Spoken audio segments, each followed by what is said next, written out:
Grocery prices are out of control in this country, but left-wing politicians just keep shifting the blame and pointing the finger instead of taking responsibility. I'm Jasmine Moulton, and it's time for a reality check.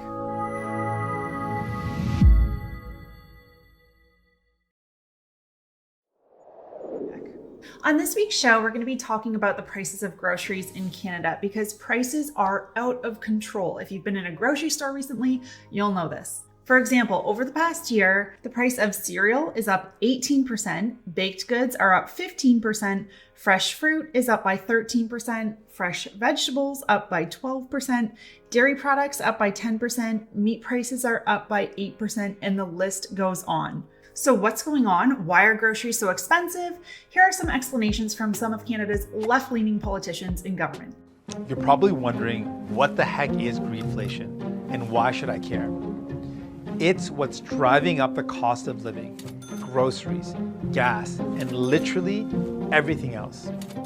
It's inflation driven by corporate greed, aided and abetted by establishment liberals and corporate conservatives in Ottawa. One of the major drivers of inflation is corporations making record profits by hiking up prices far above the cost of production, meaning CEOs are using the cover of inflation to take more money out of your pocket and stockpile their wealth. Mr. Speaker, inflation is a worldwide problem right now, but it is a challenge faced by Canadian families that we will continue to support them through.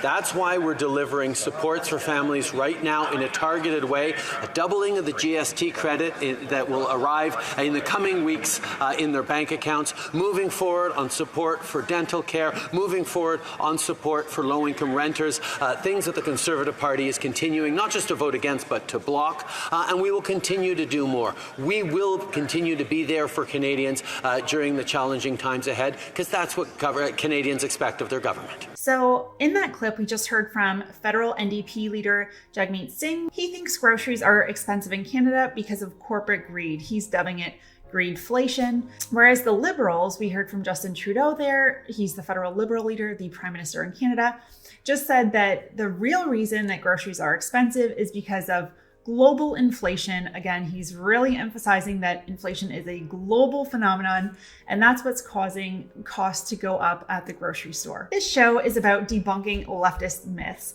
So let's get started by debunking these two ideas that the real reason that groceries in Canada are expensive is because of corporate greed or global inflation. So let's tackle first this idea of greedflation.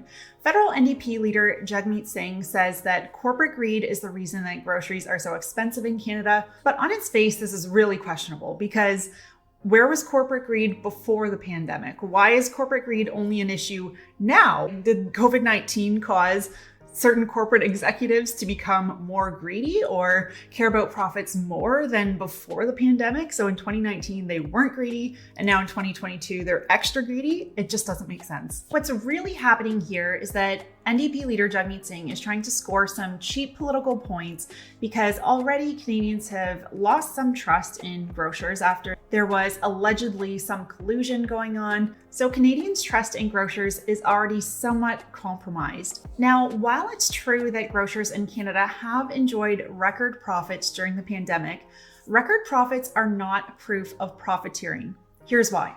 The NDP is only looking at the dollar amount of profits that these grocers have earned. But a more fair metric to determine if they were profiteering would be to look at their profit margins. If their profit margins had increased greatly during the pandemic, then you could rightfully make an argument that, yes, they're profiteering. But a report from Dalhousie University's Agri-Food Analytics Lab produced a report analyzing the claim that greedflation is driving the cost of groceries in Canada, and it concluded the following. Indeed, revenues have increased dramatically, but so have the costs of goods sold.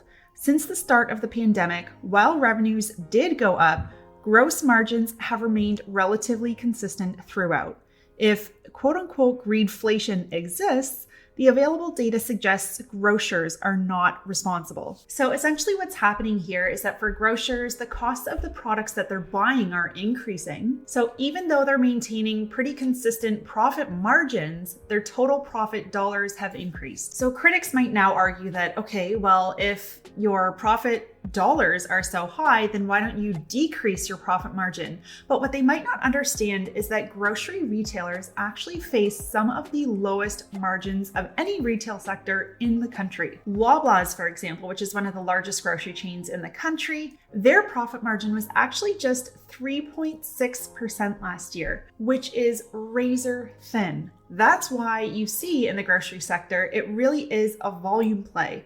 If you're only making 3.6%, that's not a lot of margin for error. And actually, conveniently, Jagmeet Singh avoids the fact that Loblaws owns Shoppers Drug Mart. And the CFO, the chief financial officer at Loblaws, clearly stated that part of the reason why their profits increased during the pandemic was that at Shoppers Drug Mart, in their drug retail section, they had much higher margins on services like vaccine delivery for the COVID-19 vaccine, as well as COVID-19 testing. And I haven't heard the NDP leader complain that they administered either of those services during the pandemic. And presumably, it was the federal government that negotiated those rates with private drug retailers, so the finger points back at the government on that one. So if gross margins on food retail remained pretty well stable throughout the pandemic, it's really difficult to make the case that grocers were gouging consumers. If anything, the question should be, why did their costs go up? Why is food becoming more expensive for them to buy? And in that case, the fingers point back at the government, but again, we'll get to that later. Let's move on now to the Liberals' argument, which is that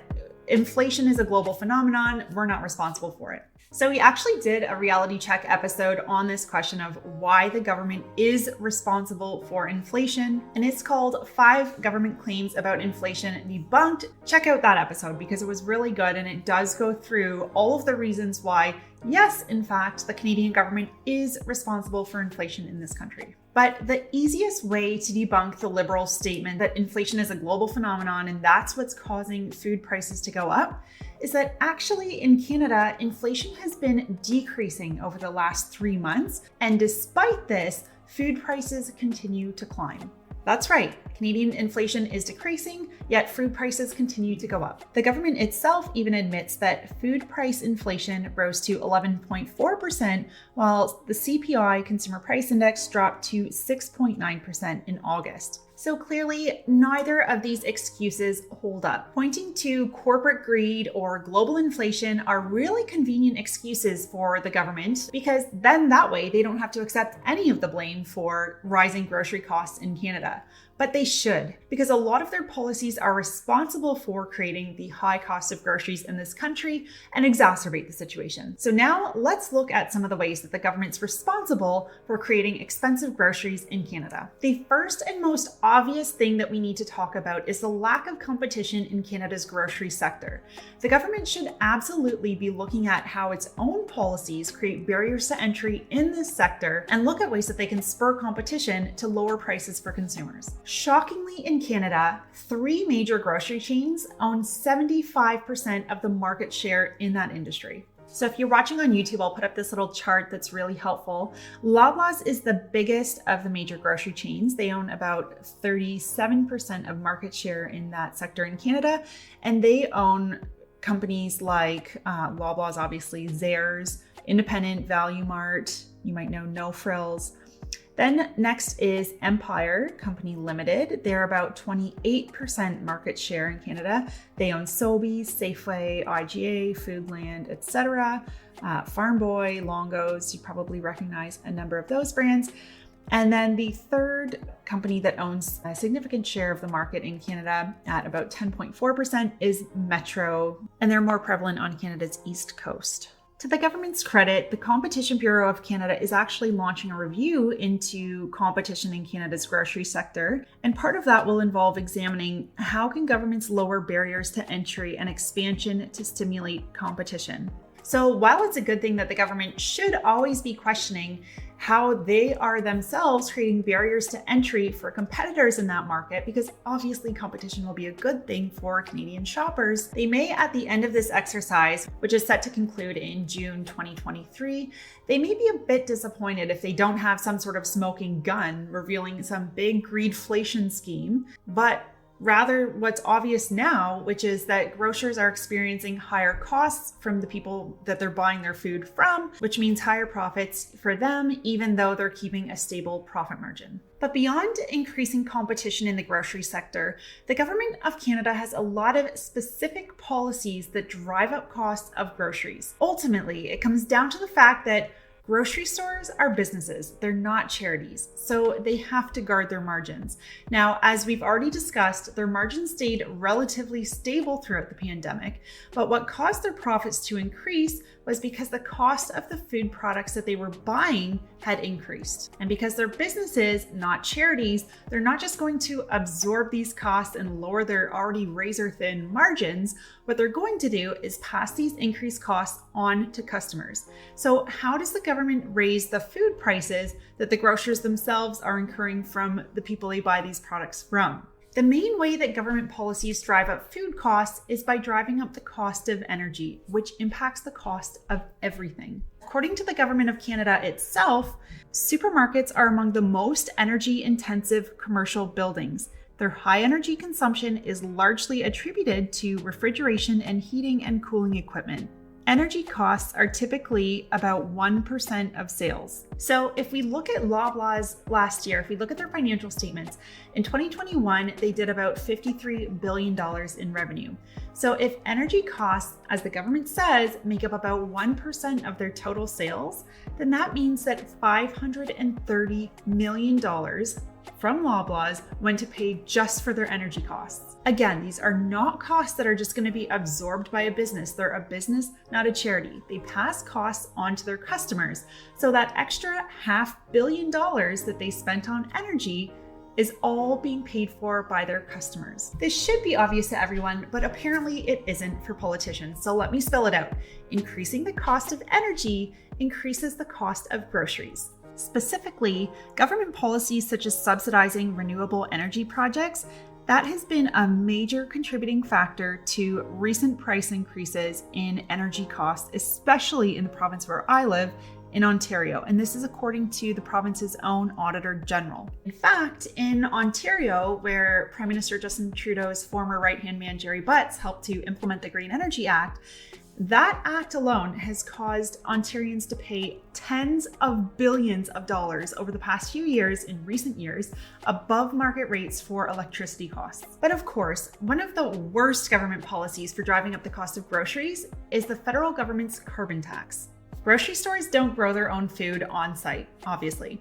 Everything that is on a shelf in a grocery store has been transported there by a truck that uses fuel that's charged the carbon tax. In this way, the carbon tax raises the cost of every single grocery item in Canada. Full stop. But the carbon tax drives up the cost of groceries in more than just transportation costs. According to a report from the Canadian Federation of Independent Business, 94% of farmers in the field crop sector and 93% in the livestock sector said the federal carbon tax was negatively affecting their business. When farmers' costs go up, grocers' costs go up too. And ultimately, that bill is passed down to the consumer. So again, the carbon tax is the single most obvious government policy in Canada that's driving up the cost of groceries. But of course, the federal government didn't stop there. Let's move on. Payroll taxes. Now, leftist politicians love to charge corporations different taxes. They pay a lot of tax in this country.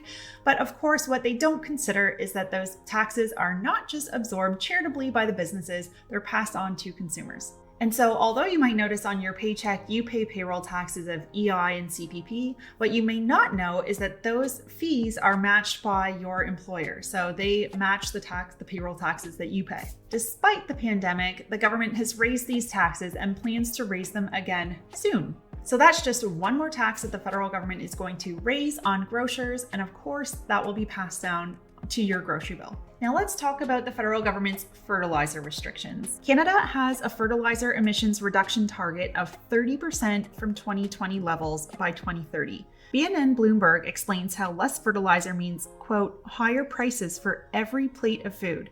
They state this: nitrogen-based fertilizers are the most important crop nutrients, and they're made through a process dependent on either natural gas or coal. So basically, as governments reduce their country's use of fertilizer, which this government is aiming to do through this policy, crop yields dwindle and grocery prices soar. And as if this list isn't already long enough, let's now look at the federal government's problems that they created at the border because of COVID-19. According to a report from the OECD, As a result of COVID-19, disruptions in cross-border trade have led to a new world of trade costs. These include new protocols, additional border controls, new documentation requirements for shippers and traders. Canada as a country is very dependent on food imports, and many of those come across the border from the United States.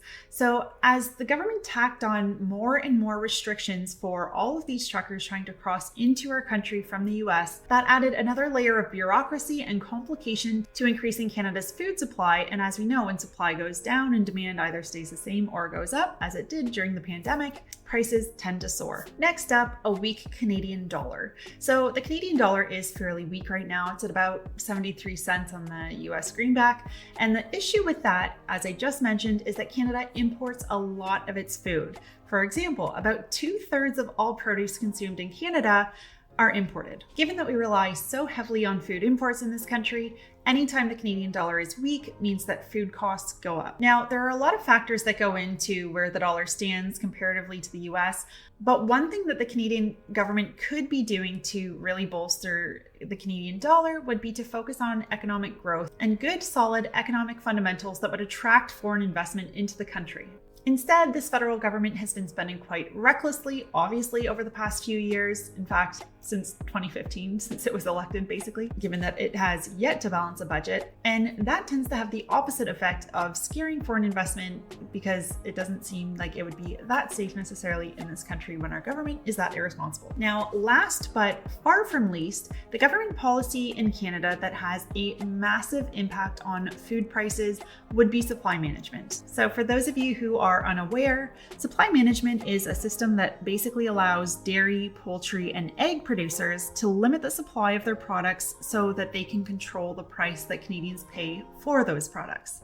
Now, this is a Canadian policy with multi-partisan support, but the problem is that the Canadian Dairy Commission just raised prices really sharply on milk and butter at a time when Canadians can afford these price increases the least. So on September 1st, for example, the price that farmers got for their milk increased by 2.5%, but that was after an 8.4% increase just as soon as this past February. And of course, what those increases at the producer level will translate into at the retail level, we don't know, but it's obviously going to be more. In the farmers' defense, and full disclosure, I'm from a farming family, the farmers say that these price increases aren't enough to cover the cost increases in both fuel and fertilizer.